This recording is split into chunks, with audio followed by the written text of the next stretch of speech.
Graça e paz.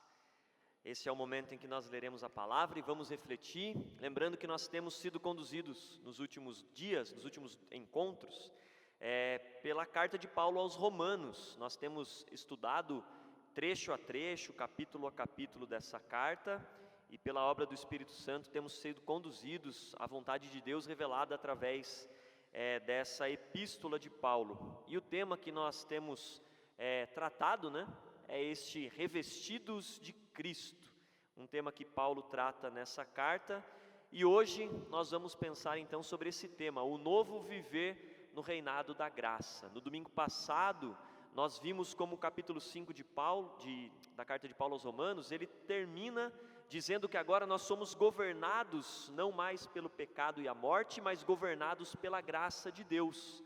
E aí no capítulo 6 ele começa a dizer então como é esse novo viver, esse novo jeito de viver no reinado da graça de Deus.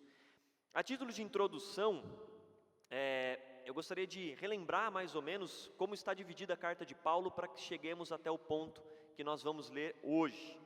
E se nós fôssemos dividir a carta de Paulo em blocos temáticos, nós teríamos os seguintes blocos. No capítulo 1, 2 e a primeira parte do capítulo 3, o assunto da carta é a condição do ser humano ainda no seu estado natural. O apóstolo Paulo, ele apresenta um quadro de seres humanos condenados, merecedores da ira de Deus, tanto gentios que não haviam recebido a lei, quanto judeus que receberam a lei. A palavra diz que todos pecaram e carecem da graça de Deus. Já o segundo bloco temático da carta aos Romanos, ele compreende a metade final do capítulo 3 até o capítulo 5 que nós terminamos na semana passada. E fala então nesse bloco a doutrina da justificação, que é a resposta de Deus que solucionou o problema onde estava a humanidade, que solucionou o problema do pecado na humanidade. Aqueles que estavam na lei e aqueles que não tinham a lei são resgatados pelo mesmo caminho, o caminho da justificação por meio de Cristo Jesus. Por um só ato de justiça, judeus e gentios foram resgatados, foram salvos por Cristo Jesus, o nosso Senhor. E neste momento existe, ainda nesses dois blocos, existe uma tensão travada entre a justiça de Deus, que condena o pecado, que revela a sua ira, e o amor de Deus. E essa tensão entre amor e justiça começa então a permear a mente dos leitores. Deus, ele é justo, a sua ira contra toda impiedade e contra toda perversão é justa. A condenação dos criminosos, pecadores, precisa ser executada para que Deus permaneça sendo justo. Mas Deus também é amor, e sendo Ele amor, como Ele vai resolver essa questão sem abrir mão da sua justiça? E de fato, Ele não abre mão de saciar a sua ira santa contra o pecado, e sem abrir mão também daqueles que Ele chamou para a salvação. E a Bíblia diz que Ele levou sobre si o pecado, e não apenas o pecado original, mas a multidão de pecados que veio a partir de Adão, de toda a humanidade. Jesus levou sobre si o castigo. A justiça de Deus foi feita em Jesus Cristo, e o amor de Deus é revelado em Jesus Cristo, e o castigo que nos traz a paz estava sobre Ele na cruz do Calvário. O perfeito equilíbrio entre justiça e amor é Jesus Cristo. A sentença de Deus não foi amenizada, o processo não foi anulado, a humanidade não foi absolvida da sua culpa e declarada inocente. Cada crime do ser humano pecador contra o seu Deus teve a sua condenação executada no corpo de Jesus Cristo. Nele nós reconhecemos a justiça de Deus, e nele nós recebemos o amor incondicional do nosso Senhor. Isso é a graça de Deus. O juiz, irrepreensível na sua conduta, justo no seu ser e na sua decisão, também é amor. a ponto de levar sobre si a condenação. A graça abundante da qual Paulo fala, um oceano de graça que enche as nossas vidas e por isso, por essa graça nós somos governados. Então, chegamos no final do capítulo 5, e o capítulo 5, na última parte, registra uma declaração maravilhosa, uma declaração reconfortante, que fará a ligação entre o bloco dos capítulos 3 a 5 e o próximo bloco que nós começaremos hoje. E esse texto é Romanos 5:20, que faz essa ponte. Romanos 5:20 e 21. Diz assim a palavra de Deus: mas onde aumentou o pecado, aumentou muito mais a graça, a fim de que, como o pecado reinou pela morte, assim também a graça reinasse pela justiça que conduz à vida eterna, por meio de Jesus Cristo, o nosso Senhor. Agora nós vivemos sob o reinado da graça de Deus. Antes o pecado e a lei exerciam o poder de nos acusar, e nós não tínhamos como nos livrar disso, mas agora não mais. Todos os que estão em Cristo são revestidos da justiça e são governados pela graça de Deus que nos conduz agora e até a eternidade à presença do Pai. Então, a partir do capítulo 6 até o capítulo 8, de 6 a 8, nós temos o terceiro bloco temático da carta de Paulo aos Romanos, onde ele vai dizer, ou ele vai trabalhar como é viver sob o reinado da graça. Não estamos mais governados, não somos mais governados pelo pecado, mas somos governados pela graça de Deus, e agora a gente começa a ver então como é essa vida. Desde aqui o capítulo 6 até o capítulo 8, seremos conduzidos a uma nova perspectiva de vida a partir daquilo que Cristo fez por nós. Assim, então, para hoje nós vamos ler a partir de Romanos 6, capítulo 6, do 1 ao 14, e nós vamos lendo em partes e trabalhando então cada uma dessas partes à medida que lermos. Primeira parte que nós leremos, Romanos 6, de 1 a 5. A palavra do Senhor diz assim, os irmãos podem acompanhar aqui. Que diremos então, só voltando aqui, como Paulo terminou o capítulo 5, né? Ele disse que onde abundou o pecado, superabundou a graça de Deus. E aí ele começa o capítulo 6 perguntando: então o que nós diremos? O que diremos então? Continuaremos no pecado para que a graça aumente ainda mais? De modo nenhum. Como viveremos ainda no pecado, nós que já morremos para ele? Ou será que vocês ignoram que todos nós que fomos batizados em Cristo Jesus, fomos batizados na sua morte? Fomos sepultados com ele na morte pelo batismo, para que como Cristo foi ressuscitado dentre os mortos, pela glória do Pai, assim também nós andemos em novidade de vida. Porque se fomos unidos com ele na semelhança da sua morte, certamente o seremos também na semelhança da sua ressurreição. Diante do que nós sabemos sobre como a graça operou em nós, Paulo pergunta o que nós faremos com isso? O que diremos a partir disso que nós aprendemos sobre como a graça agiu em nossas vidas? Qual é o nosso novo procedimento de vida a partir daquilo que Cristo fez por nós? E a primeira coisa que Paulo diz, que Paulo faz no seu texto, é destruir uma falácia. Falácia é engano, é uma mentira, é uma distorção da verdade. Paulo está acabando com essa distorção. Quando ele pergunta assim, nós vamos continuar pecando, então, é isso que vocês entenderam?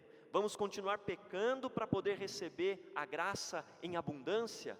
Imediatamente ele responde de forma enfática, não, claro que não, de maneira nenhuma, é evidente que não. Se Cristo nos tirou de um domínio do pecado, qual é a lógica de voltar a nos submeter novamente a uma condenação, a uma situação degradante e mortal? Paulo diz, nós morremos para aquela condição que nós havíamos nascido, ou seja, não tem volta, não faz sentido pensar dessa maneira.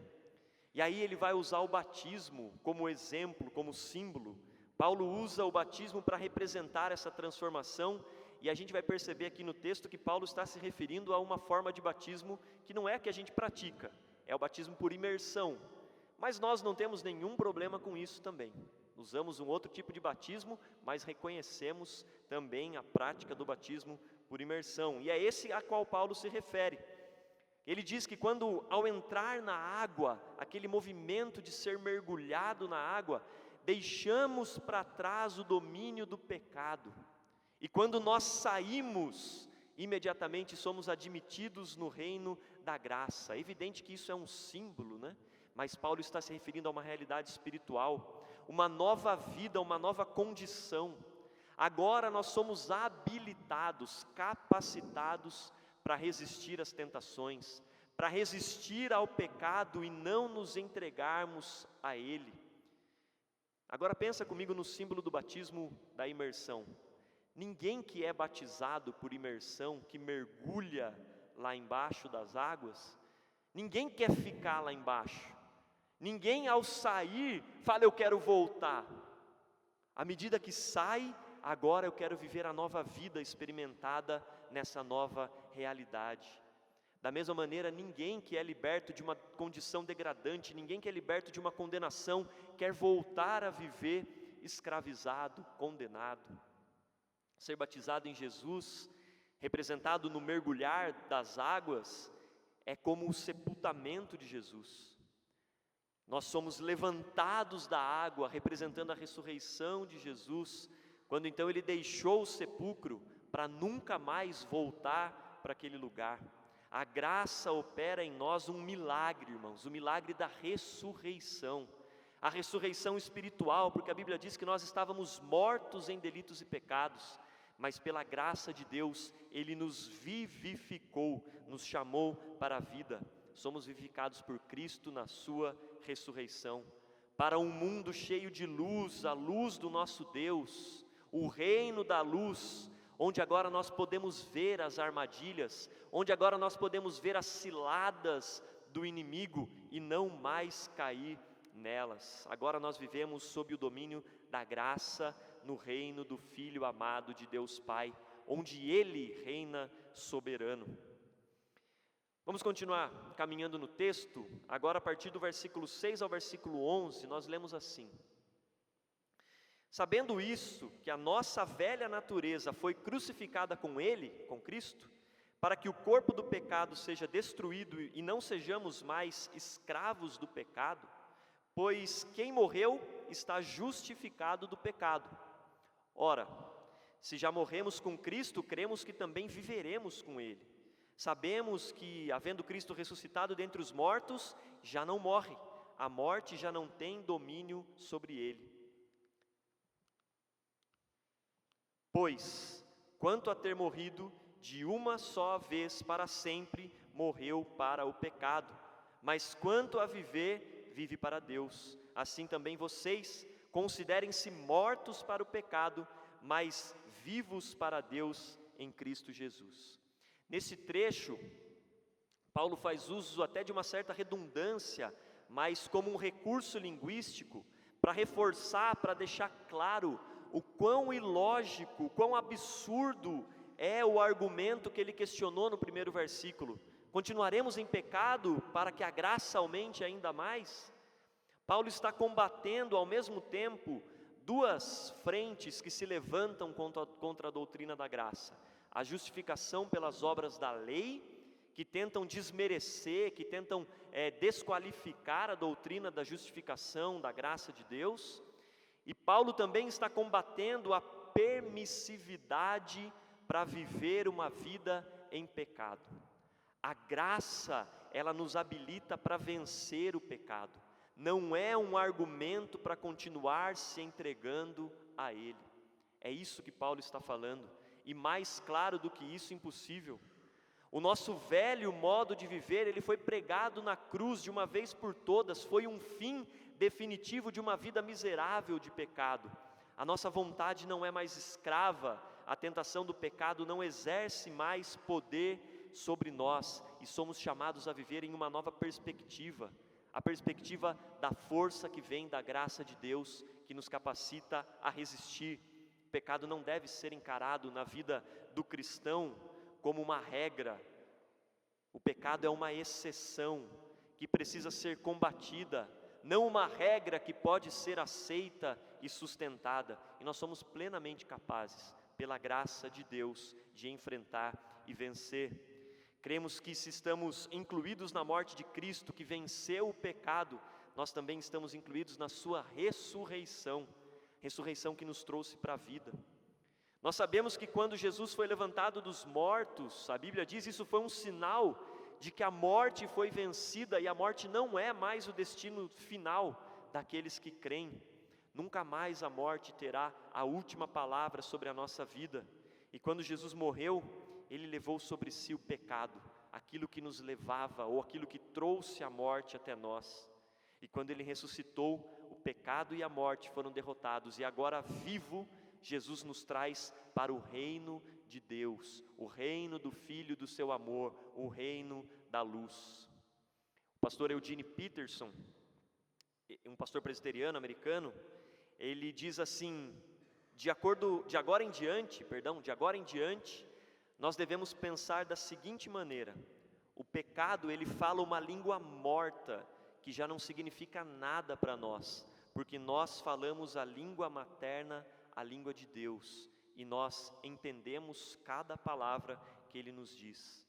O pecado não pode mais fazer sentido para a gente, é isso que o Peterson diz. É como se nós estivéssemos vendo algo, ouvindo algo, e aquilo não faz o menor sentido para nós. Essa é a perspectiva sobre a qual nós precisamos viver.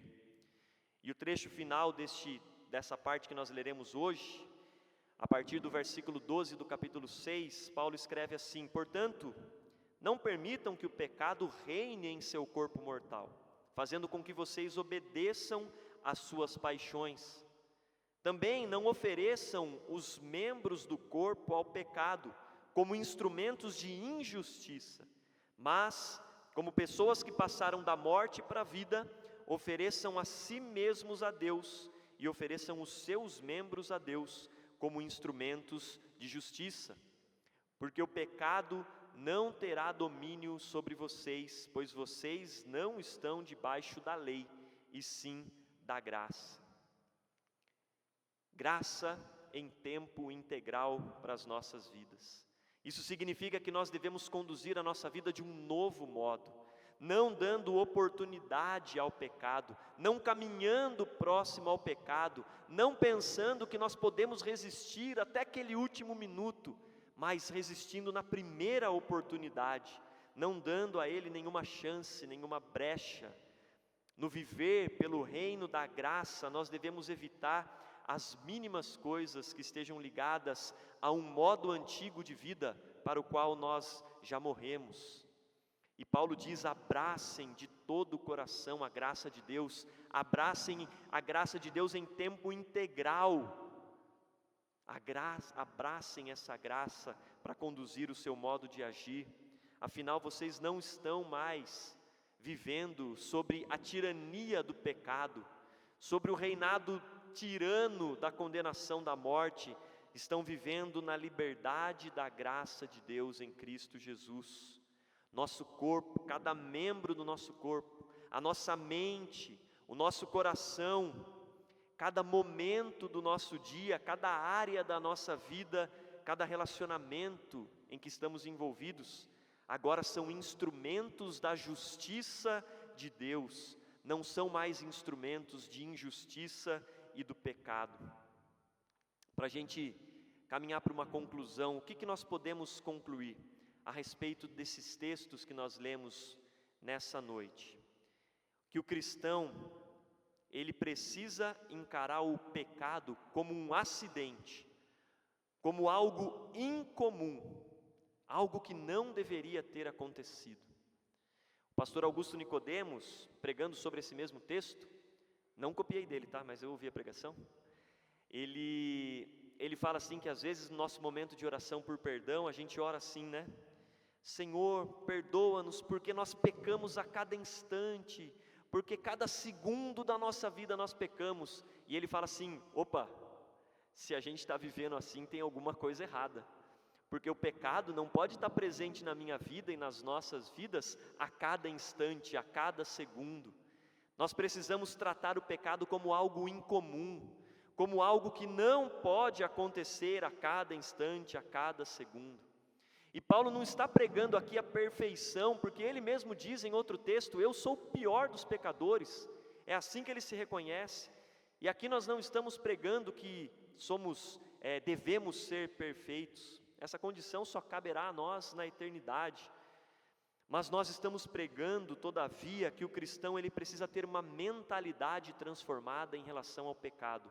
Porque agora quem reina sobre a vida de cada cristão, quem reina sobre a nossa vida é a graça. Quem encara o pecado como aquilo que ele se tornou para nós, antinatural. A natureza pecadora morreu na cruz com Cristo, e apesar de habitarmos um corpo mortal, precisamos encarar como algo ilógico na nossa mente. A opção de pecar deve ser algo que não faz sentido, deve ser desprezível diante do valor daquilo que nós recebemos em Cristo. Na nossa nova vida em Cristo, o pecado faz parte de um passado, que foi deixado para trás, que foi superado pela cruz, que foi derrotado pela ressurreição. O pecado de um cristão precisa provocar a nossa mente a uma mudança.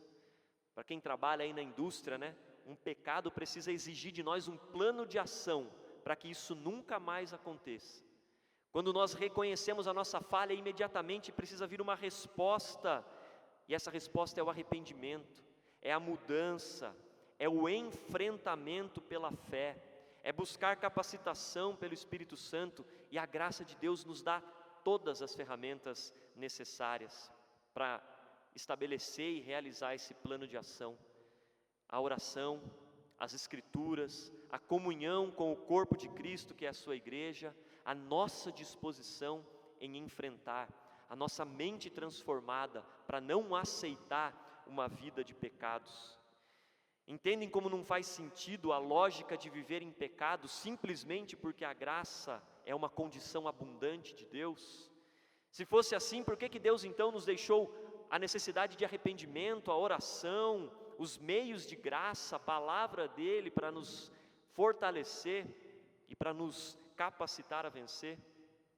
A graça superabundante de Deus derramada em Cristo, ela precisa ser o ponto de virada, aquela chave que desliga uma fase e liga outra na nossa vida. A alegação de que o pecado não precisa ser abandonado, porque a graça de Deus é abundante e suficiente, ela faz parte de uma falsa retórica que Paulo está combatendo nesse texto.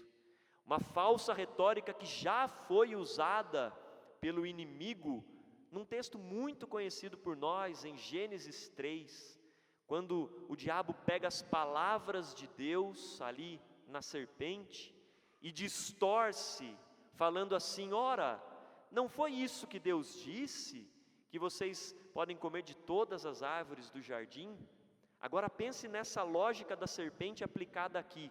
Ora, mas a salvação não é pela graça, então a gente pode viver como nós queremos? Não parece um teor bem parecido, uma forma de pensar bem parecida? É a retórica do inimigo tentando distorcer aquilo que a palavra de Deus nos ensina. Quero convidar você, pedir o pessoal do louvor ir se preparando. Tem uma história do Novo Testamento, uma história de Jesus Cristo que eu gosto muito, que é a cura do cego Bartimeu. Vocês se lembram da cura do cego Bartimeu? A Bíblia diz, os evangelhos relatam que Jesus estava indo para Jericó, e ali na estrada, no caminho até Jericó, havia um homem cego, um mendigo que estava à beira do caminho pedindo esmolas, e ao ouvir falar de Jesus, ele começa então desesperadamente a gritar: Jesus, filho de Davi, tem misericórdia de mim. Ele estava desesperado. A vida de um cego, e aqui, hoje nós não temos ninguém com deficiência visual, totalmente cego, mas a vida de um cego, ela tem uma série de dificuldades, hoje. Agora imagina isso há 2000 e tantos anos atrás. Imagina como que era ser cego naquela época de Jesus, cheio de perigos.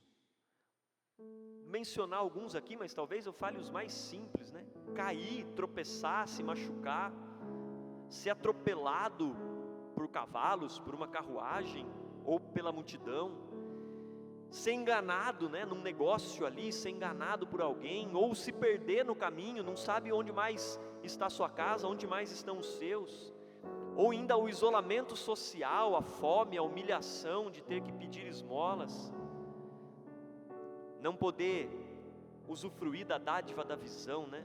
Não poder olhar para a natureza, não poder desfrutar das coisas que Deus fez para os seus olhos, não ver as pessoas que ama, não ver belezas naturais. Essa era a condição dele, mas Bartimeu foi curado. Jesus disse para ele que ele não mais seria cego, agora tudo aquilo que a cegueira tirou dele era parte do seu passado, aquele homem foi curado. Vocês imaginam a alegria de Bartimeu? A Bíblia diz que quando Jesus falou o seu nome, ele jogou a capa para o lado e num só pulo ele ficou em pé. Imagina a alegria desse homem. Agora vamos fazer um exercício aqui de criatividade. Imagina que Bartimeu, isso não está na Bíblia, tá? Estou fazendo uma suposição para a gente pensar aqui e fazer uma analogia. Imagina que Bartimeu, depois de ter sido liberto daquela condição, depois de ter sido curado, ele decide que ele vai, em alguns momentos do seu dia, vendar os seus olhos e caminhar sem enxergar nada. Ou que ele vai voltar a se isolar, que ele vai voltar a passar fome. Ele decide fazer isso. Ele foi curado, ele foi liberto, mas a graça é tão grande, é tão boa, eu vou voltar a ser cego um pouco, depois eu volto a enxergar de novo. Faz sentido? Vocês imaginem vocês naquele tempo, vendo Bartimeu andando por aí, com os olhos vendados, atravessando a rua. Ô Bartimeu, você está maluco, cara? Abre os olhos, você enxerga. Ou então alguém apontando um arco-íris, olha um arco-íris, e aí ele fecha os olhos para não ver o arco-íris. Você consegue imaginar Bartimeu fazendo isso? O que você diria para ele se você tivesse visto essa situação? Bartimeu, você está ficando maluco, cara. Você ganhou o bem mais precioso da sua vida, não faça isso. A visão deu a Bartimeu tudo aquilo que ele precisava para não mais ser subjugado pela cegueira. Não faz sentido voltar a viver as mazelas daquela condição.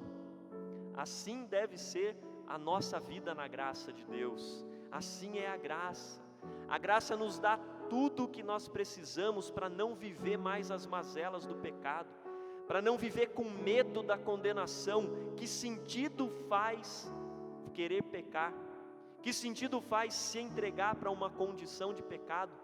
É a mesma coisa de um cego curado querendo viver com os olhos fechados novamente. Não faz sentido.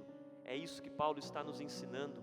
O nosso novo viver no reinado da graça de Deus precisa ser um viver que enfrenta o pecado, que não se entrega, que considera o pecado, o erro, como algo absurdo, que não faz concessão, que não faz negociação, que não entende que para certas coisas não tem nada a ver. Deus perdoa, Deus é bom.